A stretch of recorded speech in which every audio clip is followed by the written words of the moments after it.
Alright, welcome to the multiplayer aspect of this Red Dead Redemption documentary. If you're wondering, I was just about to record this before, actually I was in the middle of recording it and I got put in a crap lobby and involved a bunch of people shooting and I thought that would be a crap start, so I'm restarting the multiplayer documentary. The only thing that's worse is getting put in a hacker or modded lobbies. So I've heard there's quite a few modders around, but only time will tell. Right, this isn't quite as bad, and so I'll stick with this here. I'm just hoping that I can get the fuck out of here. Come on. Right, and now we're heading out. While doing so poorly. Yeah, I'm going to check the map. Right. Now what I'm going to do here is that I'm going to explore that place I told you about earlier in the single player documentary.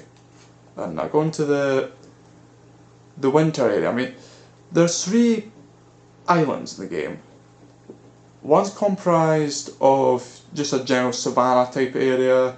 The second's a bit more deserty with canyons and the such. Whereas the third area I'm going to show you is probably the most graphically impressive area in the entire game. And there's one spot in particular I absolutely love. And it's probably one of the most favourite areas just to look at. Oh fuck, yeah. That's another thing with horses, they have stamina and oh shit. I'm right. Yeah. One thing to know about multiplayer, right, is that obviously it's real time, so pausing the game will do no good, and I probably shouldn't fucking mention that because that's like general knowledge, and but alright, so he's further than I thought he was. Right, that's fair enough. Right, well, I'll be getting back on track then, and but yeah, I find that the multiplayer aspect, it could be entertaining at times, I suppose, but I don't know, me, I've never found it too engrossing. But obviously there's been moments where it's been quite hilarious. In fact, one of the things I actually liked about the game is how you can fuck up missions. And I mean, pardon me for being a bit of a griefer here, but there's nothing more hilarious than oh mind, there's this one boat mission and just putting down a dive and blowing everyone up. Oh my god, that was just like fucking hilarious. And people probably hate me for that, but to be honest, and once you start getting bored of the game, I can kind of see why griefers exist. And when you start to get bored outside the normal intentions of the game, you start to make up your own kind of fun. And some people just do crazy shit that don't fit others, other people grief and just do things that annoy people. I'm somewhere in the middle, and I like to try and do what I'd say stealth griefing. Like, you're not making yourself obvious as a griefer, but people still are being griefed in a way, and they're wondering what the hell's going on, but they don't realise it's griefing. And so it's kind of entertaining, I suppose. I'm keeping an eye on that red block in case that guy comes anywhere close. Right. So I'm thinking this is the place I was talking about. And now obviously there's a good bit to go in here. Right, I just realised this is the wrong side of the mountain. I need to go around it. Oh Christ. If you're wondering about the character and that, this isn't randomly generated and that, you can actually pick, I think it's at least a few dozen predetermined characters, and I think you start with like only 8 or something, but you gradually lock them over time. And but to be honest, I've never really been fussy. I just go for a character I like the look of, and I just stick with them. And but obviously the horses are a different story. They actually do have a bit. Think of it as a personal vehicle that you own in GT Online. So kind of like that. Apart from you only own one at a time, but obviously you want the better horses. Because I mind at the start that you get like, I think you start off with like fucking donkey and it's like you're at slow as fuck. But over time you get better horses and eventually you get high tier horses. And I can't mind what I think it's the same horse I had from the single player, and I like the black look of it. And I think it's the second best horse in the game next to, I think it's this white horse, and it's either white or blonde, and but that one's probably better, just barely. And but I always like the black look of the horse for some reason. Right, now here's the entrance here, and this is actually one of the last missions in the game take place. And not no spoilers, but I always found it interesting how they just left it in like this. And I can go fuck off. And I'm not interested in joining poses. That's another thing with the multiplayer. And you can join poses. Also, yeah, I should probably. Is that the. No, that's the fucking volcanic. Okay, that's bad. Yeah, if you've noticed, you don't get a lot of ammo in the game. And that's the weird thing about it. It's like. Ammo capacity is limited, and which I suppose is realistic, and I have no complaints about that. But it's just the fact it's weird how you get so little ammo compared to, say, GT4, 5, or even online for that matter. You know, it's like. Yeah, well, anyway. Yeah, the game here, well, this particular area, I don't know why, but it just seems so. I don't know, there's a different atmosphere. I mean, when you think of Red Dead Redemption, you think of deserts, Wild West, you think of the desert savannas and the canyons. You don't think, well, maybe even savannas, but you don't think about the fucking Arctic, which is why when I actually came here, and you know, it's like, I was kind of caught off guard, because it was like, this was an area I was not expecting to appear. And, you know, it's like, it's got this unusual feel to it, you know. There's one really breathtaking area in the game that I'll show off right about now if I can figure out how to get into it, and because it's one of these buildings, and I know that for a fact, and I'm probably being a bit of a dumbass, and but not figuring out how to get in here, but it's like. This game, what I like about it is the fact that despite some of the limitations, and there's still plenty you can do with it. I think this is it here. Yeah, despite the limitations, I feel like the multiplayer does attempt to do something unique, and I mind I had some genuine fun while I was playing it, and you know. But yeah, as far as I can tell, and there doesn't seem to be a huge presence of mods, at least I've not seen it yet. And activities though seems to be relatively high. I mean, I don't know if Red Dead Redemption is still as popular as it was back a year ago, but I imagine there's still at least some people enjoying it. Which is nice to have planned to go back to this, which is unlikely since I feel, I don't know, tired of the game. And I think I've played it out for a bit too long.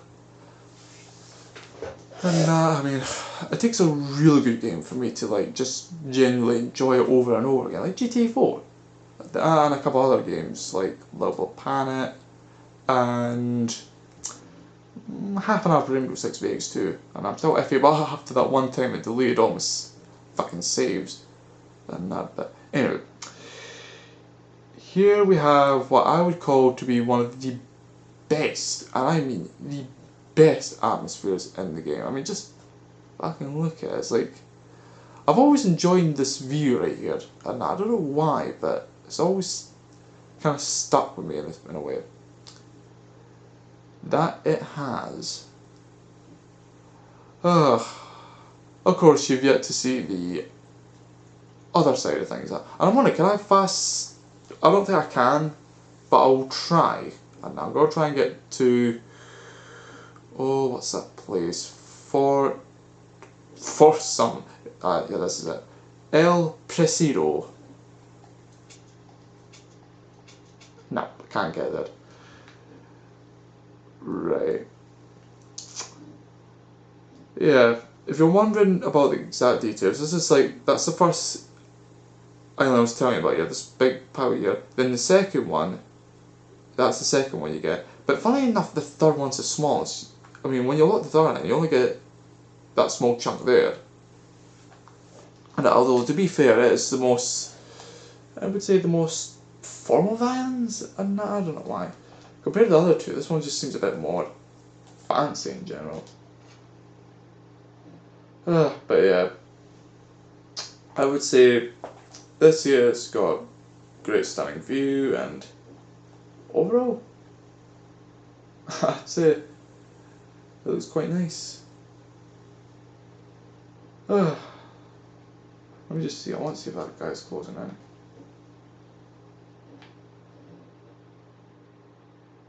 I'm not too sure about it, but anyway. Also, yeah, it was glitching through there. Right, anyway. I suppose I'll just take this time to go through my stats here in the multiplayer, which I think are different. Yeah. I mean, if you look at that, holy crap. 8 days and 8 hours. That's some, like, probably about 200 hours I've spent. Now, with Rivals, I think I probably spent more time in this game than I have with, let me see here. Modern Warfare 3, I think I've only put about around 6.5 days in that. Ghost, which I've only put about 2 days in. And but yeah, it's just to show how much I've played this. And while I was playing it in the, I'd say 3-4 months of activity, and one of the first months I really enjoyed. And but yeah, even then, and I still find the game to be quite enjoyable. And even despite the fact I wasn't addicted to it any longer after those first 2 months. And but I think over time, and the game started to, I don't know, just drag after some time of playing it. I mean, granted, it's still fun, but only for so long. And but just goes to show you how much and that I've been doing. Oh. Yeah, I think I spent more time in the mob than I did in single player, just like just about any other game. And even GTA 4, that I spent about 240 hours in, and I still played that. The mob player alone. Anyway. Overall, yeah, I think I did quite a bit of work here.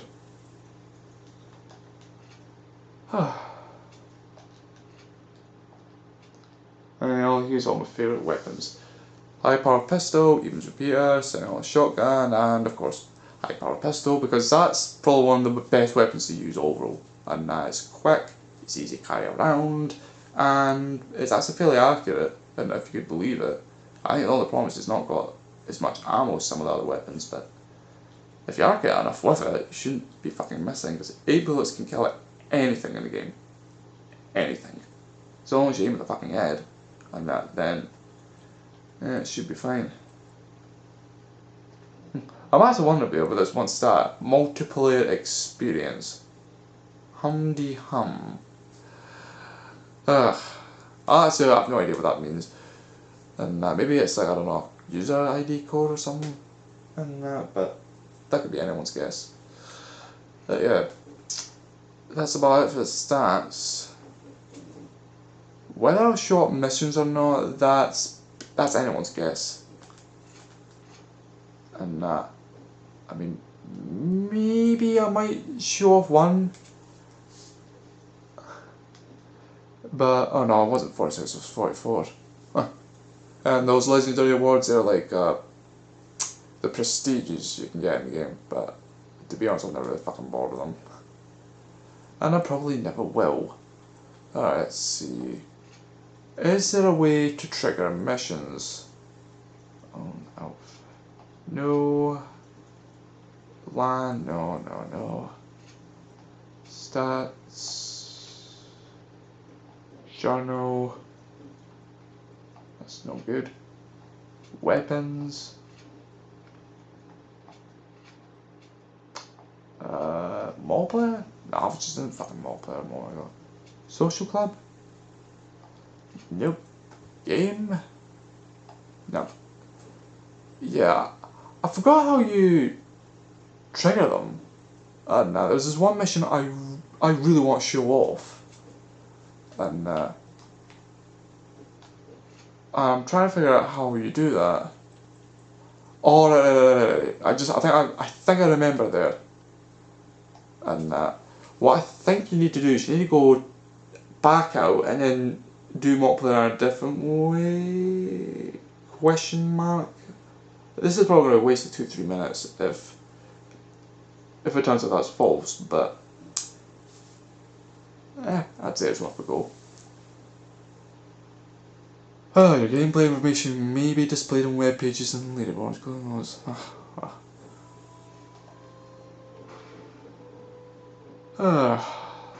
Rockstar. Rockstar, they're in a bunch of trouble at the moment with the GT Online community, the prestigious and whatever fancy words I use. Oh, I can't believe I'm being so fucking sarcastic. And not the downloadable content I was thinking of. Normal hardcore. Yeah, I'm wondering, what is the downloadable content? I mean, there's Compliments of the Hound. No, that wasn't what I was thinking of there. Normal hardcore. That's weird. Yeah, I was thinking there was this downloadable content that you had, and I was playing it, and it was like, basically, you do all these bunch of missions, and that.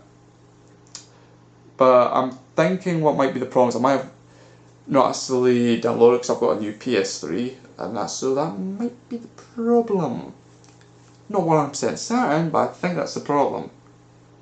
And maybe what I can be asked now, I might do a third part to this and just show off the missions, and but well. Yeah, not much you can do about that, I'm afraid. At least not until I can get this all sorted out. Anyway, I would say in conclusion to a multiplayer, or at least the free roam aspect of Red Dead Redemption, all I can say is there's certain things that happen, and it could be, I'd say it's different, and it's maybe a bit more original, the griefing, and maybe a bit less repetitive than the griefing that you get in GT Online 5, and but in case for folks who are pissy about being killed, there's friendly lobbies, and there's hardcore lobbies, and I don't know if that just basically means that you take more damage or if it's some more than that, because I've never really actually tried. And yeah, in case you're wondering, this is Blackwater, this is that one fancy town I was talking about. And this is it right here. And but yeah, I'd say that overall the game's actually not too shabby. And I mean, it could be better for some people than for what it is for me, but overall I think the game's solid enough.